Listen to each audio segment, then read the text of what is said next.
بسم اللہ الرحمن الرحیم۔ السلام علیکم ناظرین، میں محمد جنید اعظم ہوں اور آپ میرا یوٹیوب چینل دیکھ رہے ہیں۔ لاکھوں کروڑوں درود و سلام محمد صلی اللہ علیہ وسلم اور آپ کی آل مبارک پر۔ جیسا کہ آپ جانتے ہیں کہ گزشتہ روز اسلام آباد کے 6 ججز نے خط لکھا۔ اس خط کے بعد ایک نئی ملک میں ہلچل جو ہے اس نے جنم لیا ہے۔ پاکستان کی تمام جو بار کونسلز ہیں ان کی جانب سے بھی اعلامیے جاری کیے گئے ہیں اور تمام بار کونسلز نے یہی کہا ہے کہ وہ ججز کے ساتھ کھڑے ہیں جنہوں نے خط لکھا ہے۔ وہیں پر پاکستان بار کونسل نے 10 روز بعد اجلاس جو ہے وہ طلب کیا ہے۔ حالانکہ یہی اگر پاکستان بار کونسل کی بات کی جائے تو جناب علی ان کا ڈنر وزیر اعظم ہاؤس میں ہوتا ہے، ان کی میٹنگز جو ہیں وہ سپریم کورٹ میں ہوا کرتی تھیں۔ خیر، خبر یہ ہے کہ اب اسلام آباد میں ایک عجیب سی جو ہلچل ہے، ایک ہیجانی کیفیت ہے، اس میں اب شاید مزید اضافہ ہونے والا ہے، کیونکہ یہ جو خط لکھا گیا ہے اس پر سپریم کورٹ میں فل کورٹ جو ہے وہ اجلاس طلب کر لیا گیا ہے، اور اجلاس اس وقت جب میں یہ ویڈیو بنا رہا ہوں اجلاس جو ہے وہ اس وقت جاری ہے۔ لیکن اس اجلاس سے پہلے کیا ہوا؟ چیف جسٹس قاضی فائز عیسیٰ صاحب کس سے ملے، کس سے ملاقات کی، وہ بھی بڑا اہم سوال ہے، اس پر بات کرتے ہیں۔ ساتھ میں ناظرین گرامی، سائفر کیس جس کا تیز ترین ٹرائل کیا گیا اور بڑے بھونڈے انداز میں ٹرائل کیا گیا، آج جو حامد صاحب ہیں پروسیکیوٹر وہ پیش ہوئے، حامد شاہ صاحب، لیکن جو ایڈوکیٹ جنرل ہیں وہ پیش نہیں ہوئے۔ تحریک انصاف کے جو وکیل تھے جنہوں نے یہ دلائل دیے، انہوں نے اس کیس کے پرخچے اڑا دیے ہیں، اور ساتھ میں جو ججز کے ریمارکس سے وہ قابل سماعت ہیں وہ میں آپ کے سامنے رکھتا ہوں، اور اگلی ایک دو پیشی میں یہ کیس جو ہے یہ اڑ جائے گا۔ اس کے ساتھ ناظرین گرامی، سینٹ میں تحریک انصاف نے بڑا سرپرائز دے دیا ہے۔ تحریک انصاف پورے ملک میں عنقریب جو ہے وہ سرپرائز دینے والی ہے، لیکن اس کا آغاز سینٹ سے ہو چکا ہے۔ کیا؟ وہ میں آپ کے سامنے تفصیلات رکھتا ہوں۔ ویڈیو کی تفصیل میں چلتے ہیں اس سے پہلے جن دوستوں نے میرے چینل کو سبسکرائب نہیں کیا، آپ سے گزارش ہے کہ آپ میرے چینل کو سبسکرائب کیجئے، بیل آئیکن کو دبائیے تاکہ میری ہر آنے والی ویڈیو کا نوٹیفیکیشن آپ کو بر وقت ملتا رہے۔ ناظرین گرامی، 6 ججز نے کل خط لکھا جس میں یہ انکشاف کیا گیا یا پھر مبینہ طور پر یہ الزام لگایا گیا کہ انہیں ان کے مطابق یا پھر انصاف اور قانون کے مطابق جو فیصلے ہیں وہ نہیں کرنے دیے جاتے۔ لہٰذا جو اس سے پہلے جج تھے اسلام آباد ہائی کورٹ کے، جنہیں شوکت عزیز صدیقی صاحب، انہیں برطرف کیا گیا تھا، اور ان کی برطرفی جو ہے وہ پچھلے روز سپریم کورٹ نے کالعدم قرار دی تھی اور یہ کہا تھا کہ ان سے زیادتی ہوئی ہے۔ لہٰذا اب یہ جو خط ہے اس کا متن یہ تھا کہ اب بھی انوالومنٹ ہے اور شدید ہے۔ اس کے ساتھ ساتھ جو ججز ہیں ان کے پرسنل جو رومز ہیں ان میں سے کیمرے نکل رہے ہیں، ان کی ویڈیوز ہیں۔ ویڈیوز کا معاملہ آپ کو یاد ہوگا کہ مریم نواز بڑے دھڑلے سے میڈیا پر آ کر کہا کرتی تھی کہ ان کے پاس ویڈیوز موجود ہیں، بڑے بڑی اہم شخصیات کی ضرورت آنے پر وہ ویڈیوز جو ہیں وہ منظر عام پر لائیں گی۔ اٹ مینز کہ مریم نواز شریف صاحبہ اس کام میں انوالو رہی ہیں۔ اب کا نہیں پتا، لیکن تب یہ ان کا بیان آن دا ریکارڈ بھی موجود ہے۔ ناظرین، اس خط کے بعد چیف جسٹس قاضی فائز عیسیٰ نے فل کورٹ جو ہے وہ اس وقت اجلاس طلب کیا ہوا ہے، اور یہ اجلاس جو ہے وہ اس وقت جاری ہے سپریم کورٹ میں۔ ناظرین، یہ اجلاس تو ہو رہا ہے، لیکن اس اجلاس سے قبل چیف جسٹس صاحب نے بڑی اہم ملاقات کی ہے، اور وہ ملاقات جو ہے وہ نون لیگ کے جو اس وقت وزیر قانون ہیں اعظم نذیر تارڑ، ان سے ملاقات ہوئی ہے۔ اس کے ساتھ ساتھ جو اٹارنی جنرل ہیں منصور عثمان صاحب، ان سے ملاقات ہوئی ہے۔ اب یہ ملاقات بھی بڑی اہم ہے، کیونکہ سوال تو اٹھتا ہے کہ اب اس اجلاس سے پہلے کیا یہ ملاقات ضروری تھی یا یہ پھر بائی چانس ملاقات ہوئی ہے، کیونکہ آج سپریم کورٹ میں کیسز جو تھے وہ لگے ہوئے تھے اور اٹارنی جنرل وہاں پر موجود تھے، لیکن جو وزیر قانون ہیں اعظم نذیر تارڑ صاحب، جو کہ نون لیگ کے لوگ ہیں، یہ کیا سپریم کورٹ اسپیشل گئے ہیں؟ اب اس پر سوال بنتا ہے، کیا ان سے مشاورت ہوئی ہے کہ آپ مشورہ دیں کہ اجلاس بلایا جائے یا پھر نہیں بلایا جائے؟ تو ان لوگوں نے مشورہ دیا ہے سپریم کورٹ کے کہ جی آپ اجلاس بلا لیں۔ کیا سپریم کورٹ کے جو چیف جسٹس ہیں وہ کسی سے مشورے کر کر اجلاس طلب کریں گے یا پھر معاملہ کچھ اور ہے؟ اس پر بھی بات نکلے گی۔ خیر، ابھی اس وقت جو 15 ججز ہیں سپریم کورٹ کے، ان پر مشتمل جو فل کورٹ ہے وہ اس وقت اجلاس ہو رہا ہے۔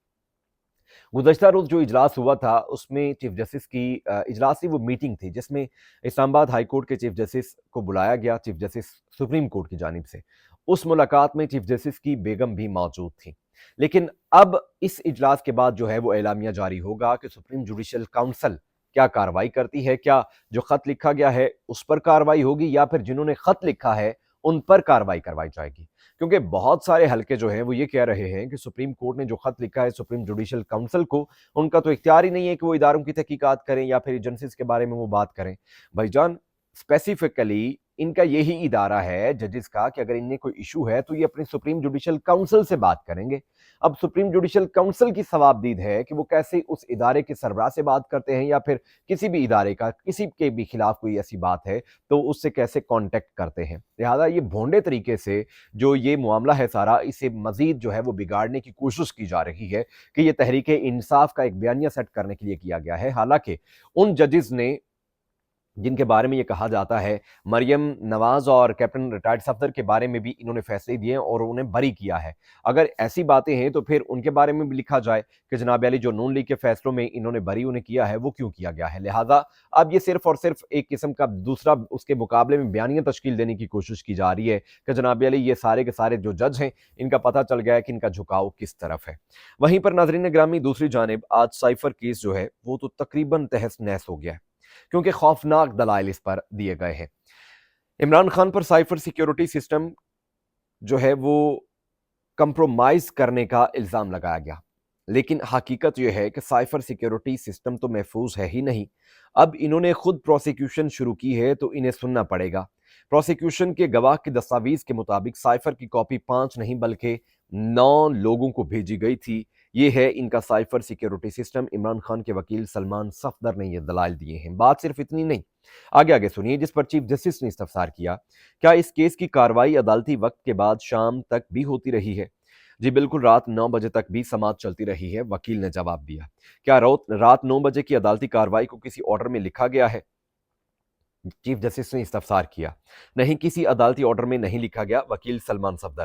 کیا عدالتی وقت کے بعد کی کارروائی بھی اپیل کا ایک گراؤنڈ نہیں تھا؟ جسٹس میاں گل حسن اورنگزیب نے پوچھا۔ میں اپنے آپ کو محدود رکھوں گا، وکیل بانی پی ٹی آئی نے جواب دیا۔ کیا ہم عدالتی وقت کے بعد کی سماعتوں کا نقطہ بھول جائیں؟ یہ بڑا اہم پوائنٹ ہے، کیونکہ جس طریقے سے، جس بھونڈے انداز سے یہ تیز ترین جو ہے وہ اس کیس کا جو ہے وہ ٹرائل شروع کیا گیا اور اس پر پھر جو سزا دی گئی، اس پر تو یہی لگتا ہے کہ جناب علی یہ صرف اور صرف ایک پلان کے تحت عمران خان کو پھنسانے کی کوشش کی گئی ہے۔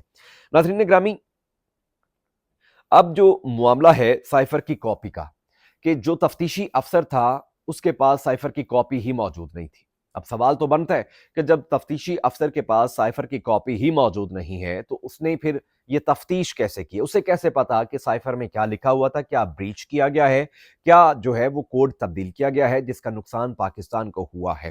ایک یہ بھی سوال بنتا ہے۔ اس کے ساتھ ساتھ ناظرین گرامی، سیکرٹ ایکٹ کے تحت آرڈر بھی کر سکتے تھے جج، جو آفیشیل سیکرٹ ایکٹ ہے اس کے تحت آرڈر کرتے کہ بھائی جان آپ ہمیں یہ کاپی دکھائیں، پھر کمرہ عدالت خالی کروا لیتے، اس کے بعد پھر وہ جو سیکرٹ ایکٹ تھا اسے دیکھتے اور کہتے کہ ہاں بھائی جان یہ معاملہ ہے اور اس پر تو سزا بنتی ہے۔ لہٰذا پھر یہ کیسے چالان پیش کیا گیا، کیسے اس کا ٹرائل کیا گیا، کیسے جناب علی فرد جرم عائد کیا گیا، یہ سارا زبانی کلامی کیا گیا ہے، اور آج جو ہائی کورٹ کے ججز ہیں وہ بھی سر پکڑ کر بیٹھ گئے ہیں کہ بھائی جان یہ کیا ہوا ہے۔ 7 ایڈوکیٹ جنرل پیش نہیں ہوئے اور اس پر جو جج ہیں وہ برہم ہوئے ہیں، جسٹس میاں گل حسن اورنگزیب۔ انہوں نے کہا کہ کیا ہم وفاق کو لکھیں کہ آپ کے جو معزز وکیل ہیں وہ ہمیں رہنمائی نہیں کر رہے۔ اب وہ کراچی ہیں تو انہوں نے کہا کہ کیا آپ نے ہمیں مذاق سمجھا ہوا ہے؟ تو لگ یہی رہا ہے کہ اگلی 1-2 پیشی پر یہ جو سماعت ہے، یہ جو کیس ہے، یہ اڑا دیا جائے گا۔ وہیں پر آج تحریک انصاف نے سینٹ میں بھی ناظرین ایک بڑا جو ہے وہ سرپرائز دے دیا ہے۔ حامد خان زلفی بخاری کے ساتھ ساتھ جو سنی اتحاد کونسل کے سربراہ ہیں وہ بلا مقابلہ سینیٹر منتخب ہو گئے ہیں۔ حالانکہ روڑے بڑے اٹکائے گئے، بڑی کوشش کی گئی جناب علی کہ کسی نہ کسی طریقے سے انہیں روک لیا جائے، کسی نہ کسی طریقے سے عمران خان کے جو لوگ ہیں وہ سینٹ میں نہ پہنچے، سیم ایسے ہی جیسے جنرل الیکشن میں انہوں نے روڑے اٹکائے تھے۔ لیکن پنجاب میں بلا مقابلہ تحریک انصاف کے سینیٹرز جو ہیں وہ منتخب ہو گئے ہیں، اور اس کے ساتھ ساتھ محسن نقوی صاحب کے پاس کو گدڑ سنگھی ہے، پی سی بی کے چیئرمین، اب وزیر داخلہ، پہلے نگران سی ایم، اس کے بعد مالک چینل کے، اس کے بعد صحافی، اور اب بلا مقابلہ جناب علی وہ سینیٹر منتخب ہو کر سینٹ پہنچ چکے ہیں۔ یہ اب تک کی اہم اپڈیٹس تھیں۔